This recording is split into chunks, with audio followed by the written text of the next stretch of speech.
Welcome back, guys. This is Gaming with Houston, and today we are on episode 72 of Pyramid City.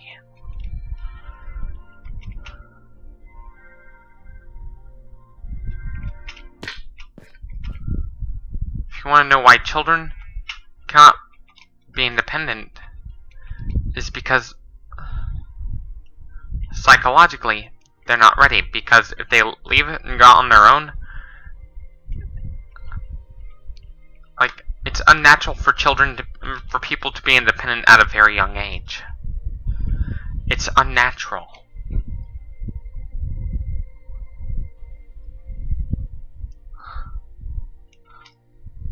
Plus, psychologically, they're not ready.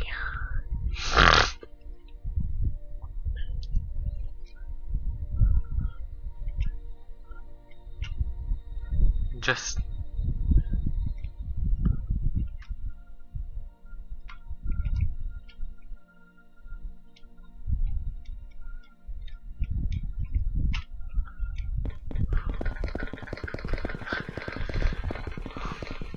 because if you give them independence at just 4 years old, even if they are morbidly obese, like, especially around the belly,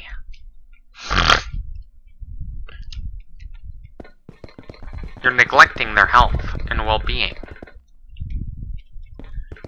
If you're already neglecting your child's health, and you give them independence, you're at fault for abusing your child.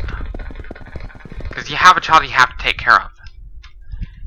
Not only you have to ensure that they're healthy, physically healthy, but also psychologically, mentally healthy too. You gotta take care of their mental health. Punishing your children by not allowing them to go to school for disobeying you, that's child abuse, because you're depriving them of something they are required by law to do.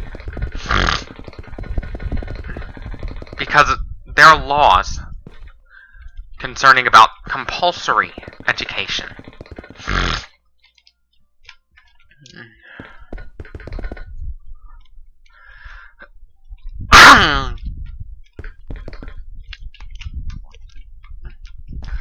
Schools can help you build up habits that could last a lifetime. Like, in my case, high school helped me build a lifelong habit of exercising that I'm still sticking to for the rest to this day.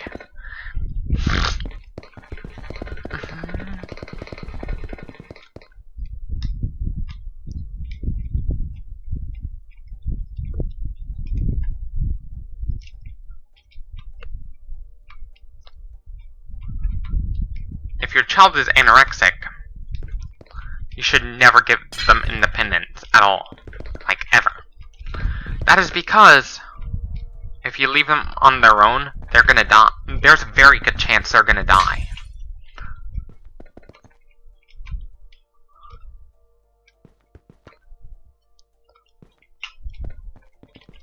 I know I wanted to be independent at like 18, 19, but I couldn't because of a very cruel eating disorder.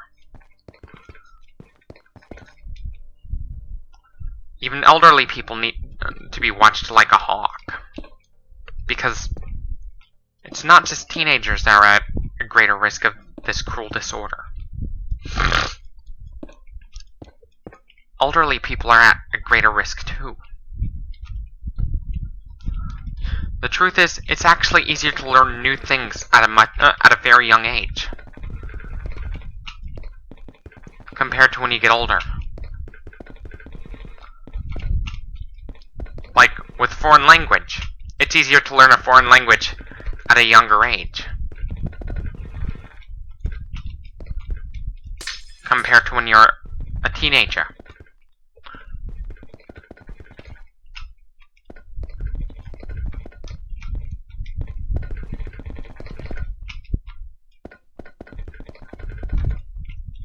I see German as a very easy language for me because it has a lot in common with English.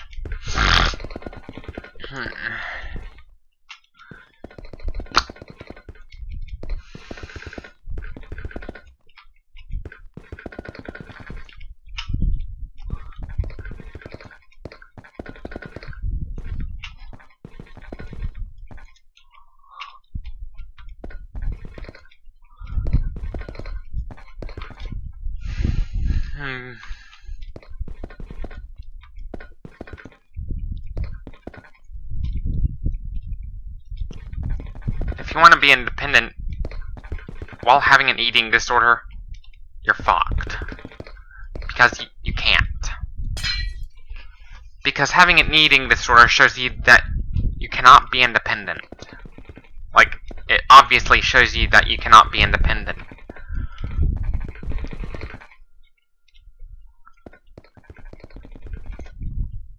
Being healthy involves maintaining not only eating the right amount of food, but the right types of foods, and also maintaining a healthy fat percentage, making sure it does not get too low. Because if it gets too low, bone deterioration can occur.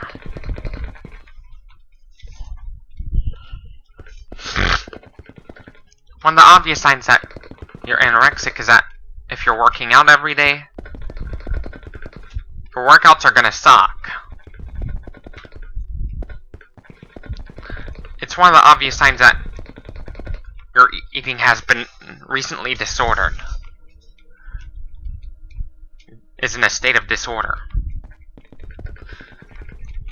A disorder is a type of ailment in which a part of your body is in a state of disorder.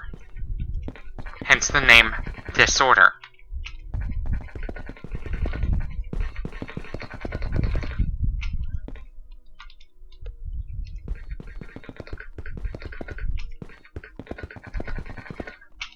So I wanted to get my fat percentage as low as possible. I gotta admit, I tried practicing intermittent fasting, but my mom and my friend, and even my brother couldn't let me do it. Even though I was eating very healthy, they couldn't let me do it because you can only get so lean before health problems start to occur.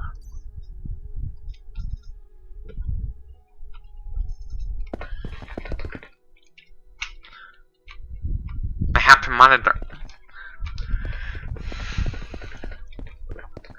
For the next couple months or to the next couple years, I have to be under under monitoring to ensure I do not relapse from my eating disorder. The longer you're in remission from anorexia, the less likely you are to relapse. Until you become an elderly person.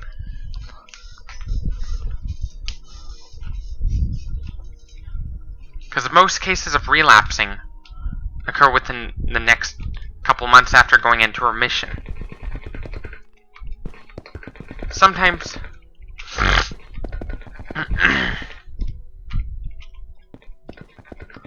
like I'd have to be in, like if you have anorexia, you shouldn't be living on your own. Especially if you're a single parent. Because you wouldn't be able to take care of your kids. Because you'd be too weak to do so. Because your muscles will have deteriorated. What I'm trying to do is, I was trying to get as lean as possible. It's not that I was trying to get as thin as possible. Like, my case is similar to the Bobby's perspective from Germany, except I'm very honest about what was contributing to me being so thin.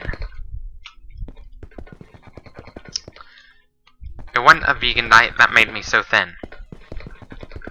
I know some people want to believe it's my diet, but it's not my diet that caused me to get so thin. It was my desire to get extremely lean that caused me to get so thin.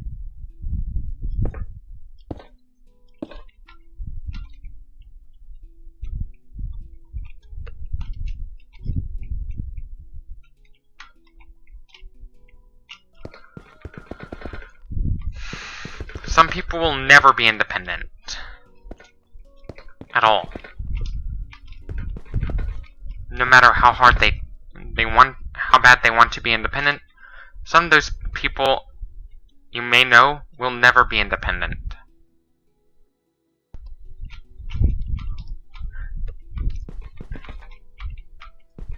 If the rates in which you suffer a seizure are too frequent, you'll never be independent. Because if you're living on your own, you have epilepsy, no one's there to help you if you suffer a seizure. Like a grand mal seizure.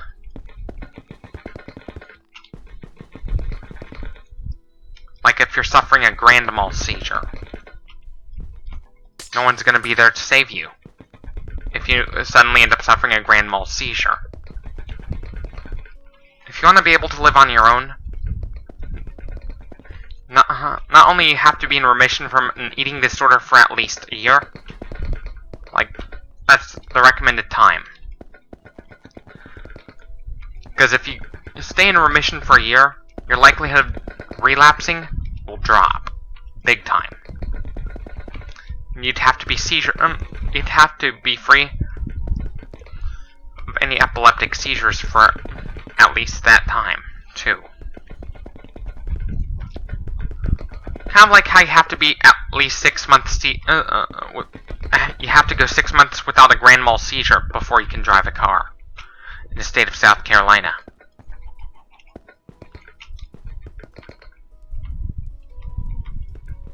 It's kind of hard to go even a month or two without a seizure if you have cerebral palsy. Because, you know, cerebral palsy is one of the risk factors of epilepsy.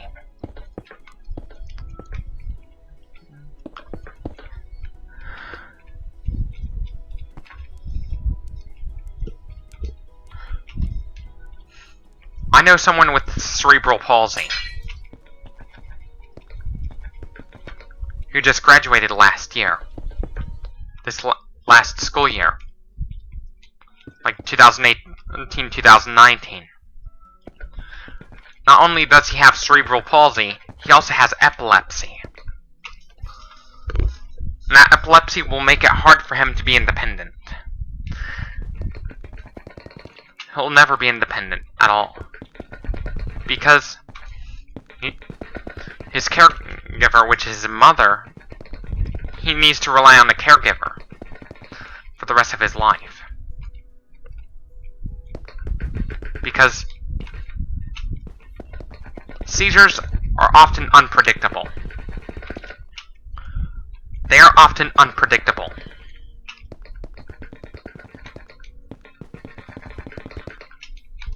A rapid movement in a short period of time, like visually, can be enough to trigger a seizure for my friend. For me, rapid movement in a short period of, like, exposure to what seems to be movement on television over a long period of time can trigger motion sickness for me. Yet, I'm not alone. There are people just like me.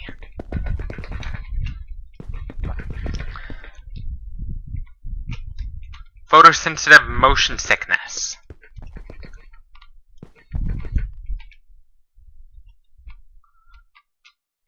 Being drunk can be enough to trigger motion sickness. Due to not only my friend's medical condition of epilepsy and epilepsy, but also his medication makes it to where he's not allowed to drink booze. At all. Not even one small sip of alcohol. He's not allowed to drink any alcohol. Not only because of epilepsy, but also because of the medication he's on to treat the epilepsy.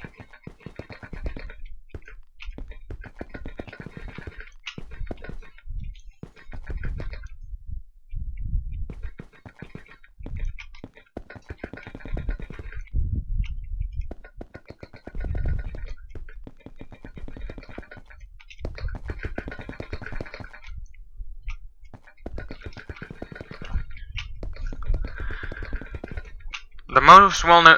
How is Prader-Willi syndrome most well-known? It's most well-known for its insatiable appetite. Which means, left to the patient's own devices, they could literally eat themselves to death, until their stomachs have ruptured.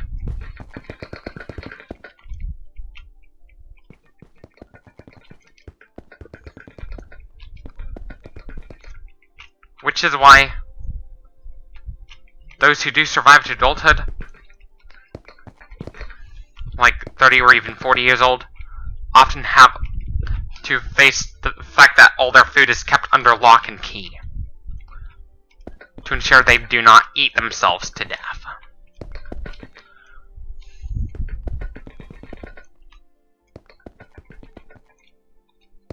This is the harsh reality of those with Prader-Willi syndrome.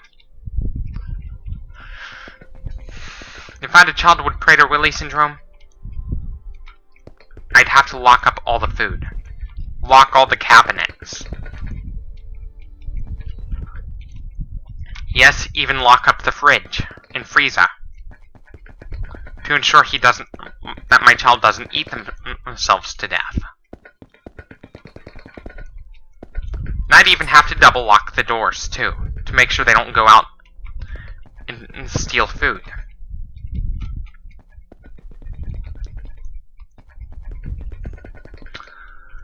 Kind of like that case with the Hayback family, in which Connor's parents not only locked up all the food, but also double locked the front and back doors, to ensure he doesn't go out and sneak food.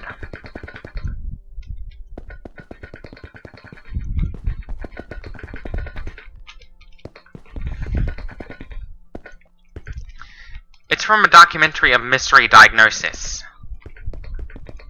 Why most people give up on their weight loss program if they imposed it as a New Year's resolution. It's unnatural for us to lose weight in the winter. In fact, our biological activity, including digestion, has to slow down too. Like our body, it's not just that we lose our interest in exercise in the winter, even our digestion ends up slowing down too. So our body could use most of the energy to keep you warm.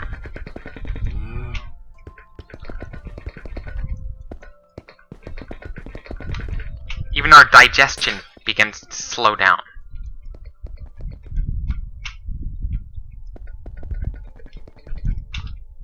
Like normally it'll take about 3 days for our bodies to digest food under normal temperature, but in the winter it's going to take even longer.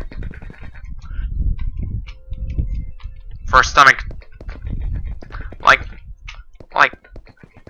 our food stays in our stomach for about 6 hours, grinding it down into a paste called chyme. But in the winter, it's going to take even longer. That is because our bodies are trying to conserve energy. So we could use that energy to stay warm in the winter.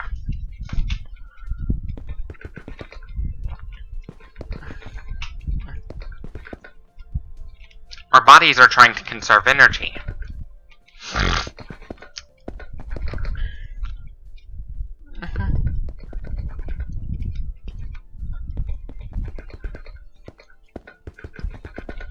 Even plants go dormant too in the winter. That is because they don't have a source of water in the winter. Because water freezes at 273 Kelvin. And ice melts at 273 Kelvin. At 373 Kelvin, water boils. This is absolute temperature.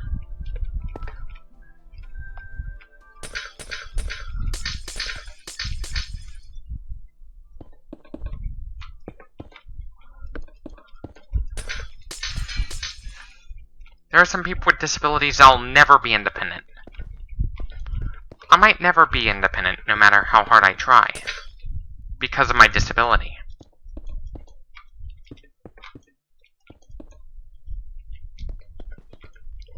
If meltdowns become very frequent for me, I'd have to be under constant supervision to make sure I don't hurt myself to the point that my organs would begin to fail. My parents don't, basically they tried to save me from... Some people with autism might never be independent. Even if they do the chores they need to, they may never be independent. Even if they do the chores they're supposed to. The reason why you shouldn't be independent if you're a slob is because oftentimes they tend to live in conditions in which the house should be condemned.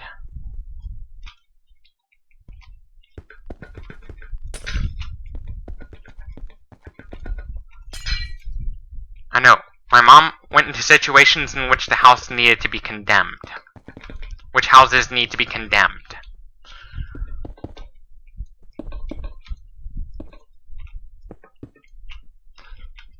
Here's one of the problems with renting a house. You'll never know if the house could go into foreclosure because you're not responsible for the mortgage. Your landlord is. If your landlord doesn't pay the mortgage on time, the landlord is forced to evict all the tenants, regardless if they paid the rent or not. It doesn't matter if they want to or not. They have to. Like, under court order. That is a court-ordered eviction.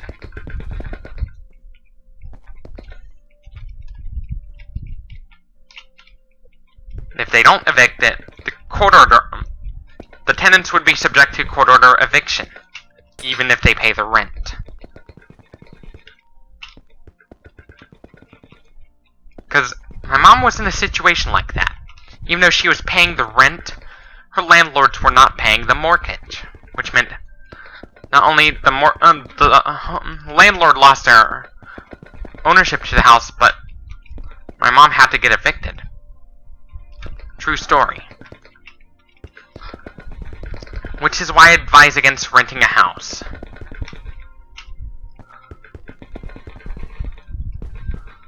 Which is why I would advise against renting a house unless your landlord is related to you.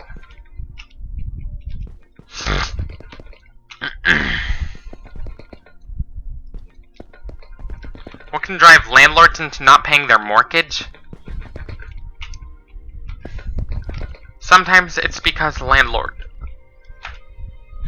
is using what is supposed to be their mortgage money. They're using it on drugs, on illicit substances.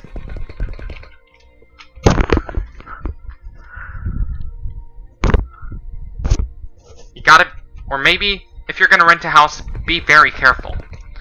You gotta make sure the landlord's responsible with their payments. Make sure they pay their mortgage on time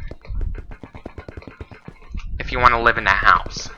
Because if they don't pay the mortgage on time, not only they lose that house, but you get evicted. Even if you pay the rent on time. That's the case of involuntary eviction, in which the landlord is forced to evict the tenants, regardless if they pay the rent or not, due to the fact that they did not pay their mortgage on time. And as a landlord, if you want to be allowed to let your tenants live in your house, not only you gotta make sure they pay their rent, but you also have to pay your mortgage too. But if your house is already paid off, that's a different story. But if the house is already paid off, that's a different story.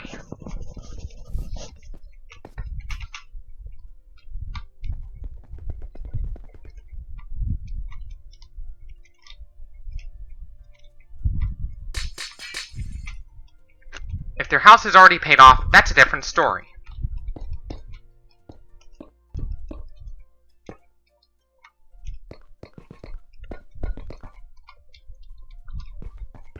Let your child be a slob?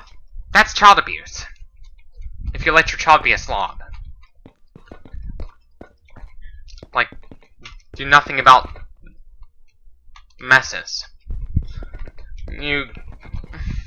Things are gonna go downhill quick when you let them become independent people.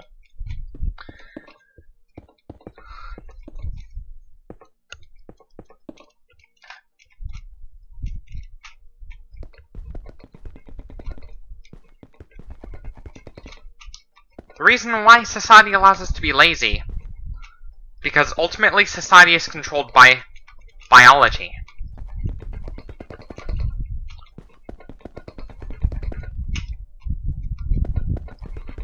if you prevent society from allowing us to be lazy, it's like preventing society from allowing us to breathe. It's not possible for us to stop breathing. In fact, imposing a death penalty simply for breathing, that law is going to be very hard to enforce. Or maybe even impossible. Because if you stop breathing, eventually you're going to pass out. Your brain would kickstart the breathing all over again, whilst unconscious.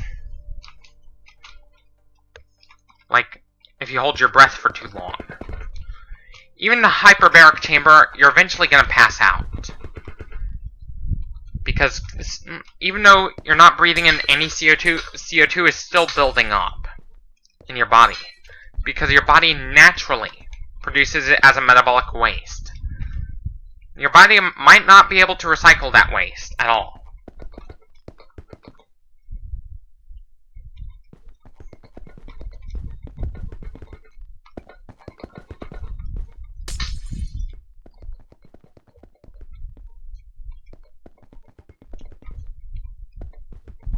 Just like how a New Year's resolution to lose weight ends up failing, it fails because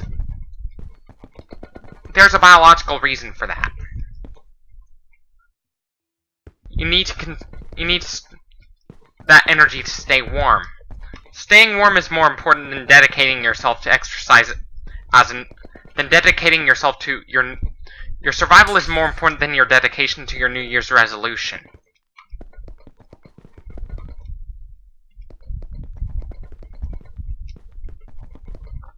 Your survival is more important.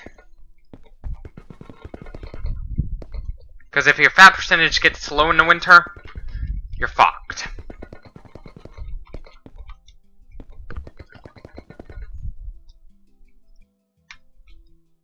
There's going to be a physiological imbalance. Because physiologically, you end up slowing down. Your brain activity gets reduced. Not only that, digestion slows down when it gets cold. So your body could reroute that energy to dedicate that energy to keeping you warm. Kind of like how bears slow down in preparation for hibernation.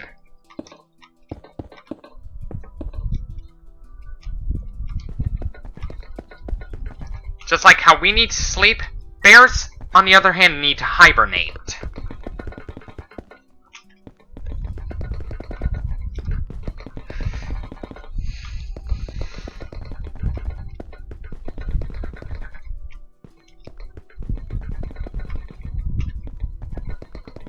Obesity prevention requires more than dietary and lifestyle changes. It requires changes, more than just changes to what we're eating and how much we're eating, and what exercises we do and how much exercise we get. It requires more than those changes.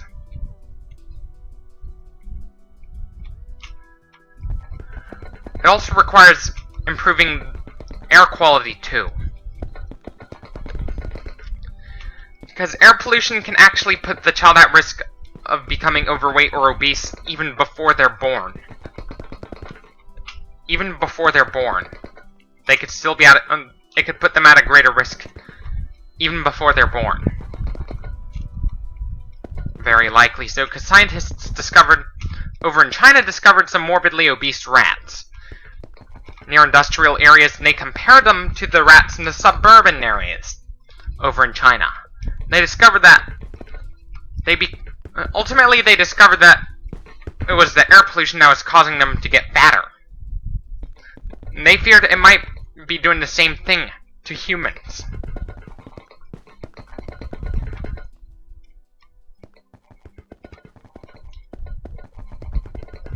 Even though our foods are looking more and more healthier now compared to the 50s, we're exercising more now. Obesity rate, we're still using the same plastics as we were in the 50s. Obesity rates just keep on rising. What's the deal? a lot of it has to do with air pollution. More so with air pollution than anything else. How? Some of those the chemicals found in the smog we're breathing in,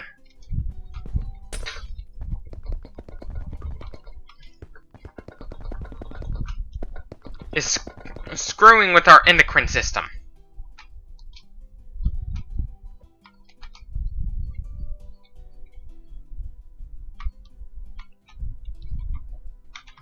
It is screwing with our endocrine system.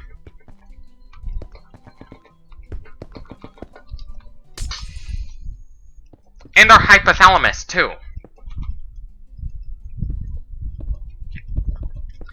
The effects may be permanent. Which means for some people, and possibly even transgenerational, kind of like how the effects of Agent Orange are transgenerational.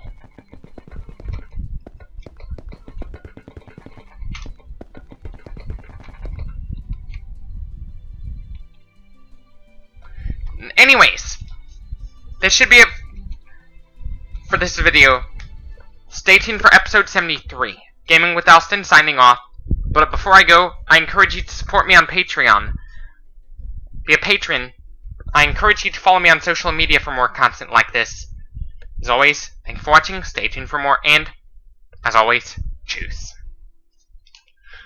Excuse me. And I encourage you to follow me on Instagram, Twitter, and Facebook as well. And choose.